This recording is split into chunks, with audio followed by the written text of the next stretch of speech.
Okay, dudes, what is up? And that's right, we're back here for another episode of Let's Talk WWE.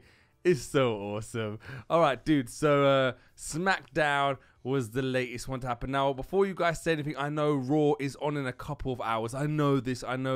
That's why I quickly wanted to get this video out, so we can at least talk about SmackDown before Raw comes up, guys. All right, so basically on the SmackDown, this episode, basically it all started up and you see Roman Reigns, the Usos, and Dean Ambrose in the middle of the ring. And it was like, oh, there's something epic's going to happen, you know, there's something epic's going to happen. And then, you know, Roman Reigns is there trash talking about his family and all that kind of stuff. I call it trash talking just because that's what it is. When they're in the ring, they're just trash talking, you know. And then anyway, he starts getting down to business and he starts calling out the League of Nations to fight. That's what I was waiting for. When he started talking, I was like, damn, dude, just start talking about fighting. Because then he starts talking about how he wants to whoop Sheamus's butt tonight. That was what he was saying. I was like, yeah, this is gonna be epic, dudes. This is gonna be so epic. So he starts saying that, and then obviously Sheamus and the League of Nations, they come down. Obviously they come down, and then Sheamus obviously starts trash talking back as well. I like Sheamus. You know, Sheamus is actually kind of a funny guy. But you know, the funniest thing was when Sheamus was doing his trash talking, the crowd, they started chanting USA, USA, and then Sheamus comes out with, don't worry, we've got our green cards, we're legal to be here, don't worry. And then Rusev must have turned to Sheamus and said something, and then Sheamus was like to everybody, well, Rusev doesn't have his green card, but he's working on it. You know, when I heard that bit, it just made me crack up. I'm telling you guys, it was so awesome. Oh my god. And then anyway, so then it gets down to it where Sheamus was basically saying that he talked to some officials, basically probably Triple H and Stephanie, but he was talking to them and he was saying that he wants a match with the League of Nations versus obviously Roman Reigns, the Usos, and Dean Ambrose in a 4-on-4 match. Sounded epic and everything, so I'm like, yeah, it's gonna be epic. Next thing you know, the damn New Day come out. What? The New Day, they crack me up. You know what? Big E is such a he's such a fool. Big E is such a fool in that. I'm telling you, it just doesn't suit him. Big E, it just does not suit him. Big E, he should be acting like a beast, like another Mark Henry or something. That's what he should be acting like. He acts like a complete fool, and it's funny, but he does that like a complete fool. But anyway, the New Day come out. They start trash talking like they always do as well. And then basically they say that for the Usos and Dean Ambrose to be Roman Reigns' partners in the 4-on-4, they have to beat the New Day first. And if they don't beat the New Day, then it's going to be one versus all. Roman Reigns versus the whole of the League of Nations. I was like, no way that's going to happen. But when they was like one versus all, I had a feeling, just naming it one versus all, I was thinking, no way, that's it. You know, they're going to lose. And it gets to the match. And they lost. And you know what? I feel sorry for them, really. But, you know, one of the Usos, I don't remember which one it was, but one of the Usos, his leg got messed up. And then Kofi Kingston done that kick. You know, that spin kick he does. Oh, I love that kick. It's so cool. He does that kick to the Uso brother that's on, like, the edge of the ring. Kicks his leg off, boom, boom. Next minute he falls into the ring, and then the other dude, I forgot what the other dude's name is. The guy that's the other part of the New Day. You got Big E, Kofi, and then I forgot the other guy. I forgot his name. But he comes in and does his, I don't know what move it was. It was next to them, knee into their head. It was insane. Boom, 1, 2, 3. That's it. Roman Reigns has to face the League of Nations on his own. You see him in the back watching. He's just like, you see the disappointment, just like the I'm gonna get my ass beat look. It was totally insane. And then obviously the match comes, and 4-on-1.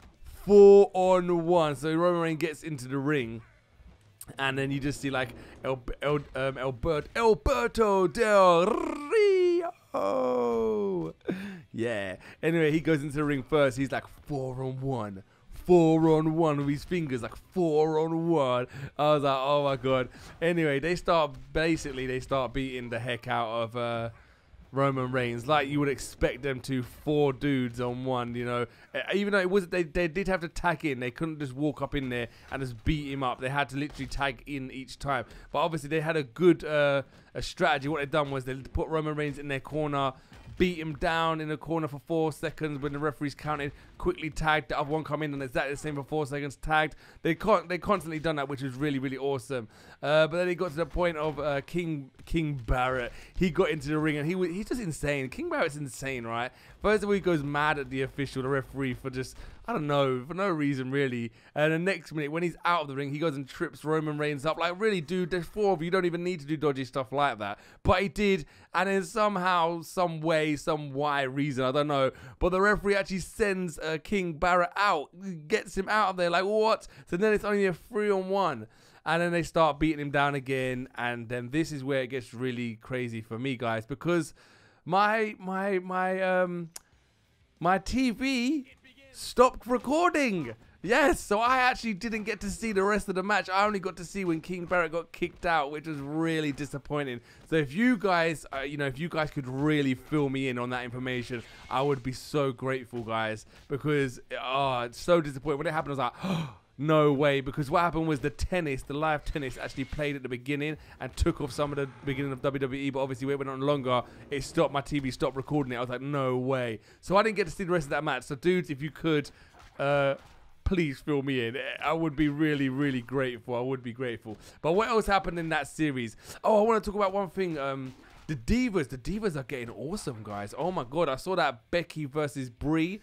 Whoo! You know what? When I used to watch wrestling, Divas never used to be that great. But you know what? Divas are awesome now. Divas are really awesome. The match between Becky and Brie, oh my god, it didn't look fake at all. Like normally back in the day when I used to watch wrestling, Divas made it look fake, but no, this was on point. This was really on point, and I really like the Divas match. I'm actually starting to really like the Divas. One thing I noticed, you know how Becky and Charlotte are friends? Yeah, they're not gonna be friends for long. They're not going to be friends for long. You know that's going to be a big beef, and then they're going to end up with... I know Becky's going to want to try and take Charlotte's title. I know she is. I never even knew Charlotte was Ric Flair's daughter. That's insane. Obviously, we've only just come back into the WWE. It's crazy insane, but that's going to be some crazy stuff going on in the Divas there. Oh my god, one other thing I want to say before this finishes. The Miz. Alright, so you see Neville. He must have had a match at the beginning. Not really that important. But he had a fight with Tyler Breeze. Tyler Breeze, a.k.a.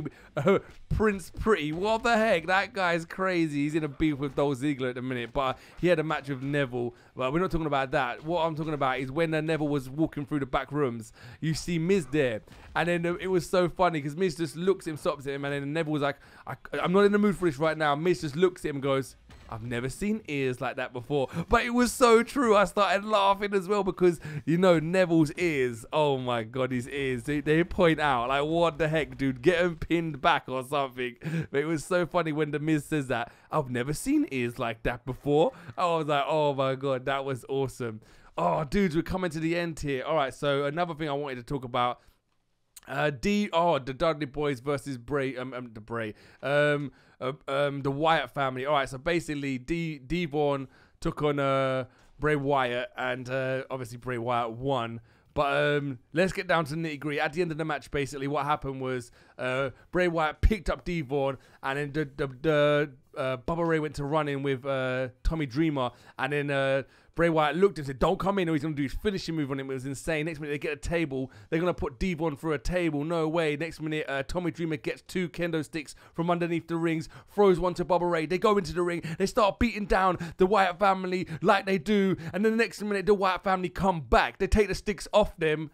And then the big dude out of the Wyatt family, I don't even know his name, puts Bubba to sleep. That's right, puts Bubba to sleep. And then the other dude, the guy with the big old ginger beard from the Wyatt family, picks up Tommy Dreamer. He picks him up and he runs him into a spear, like a spear type move, into the table that was in the corner. Oh, it was intense. It was so intense. I can't wait for that to be a full-on fledged battle of them guys there. But all right, dudes, we're actually coming to the end there, and I can't even talk anymore. But we'll catch up on some more Raw in the next episode, dudes. But okay, we'll see you guys in the next episode, dudes.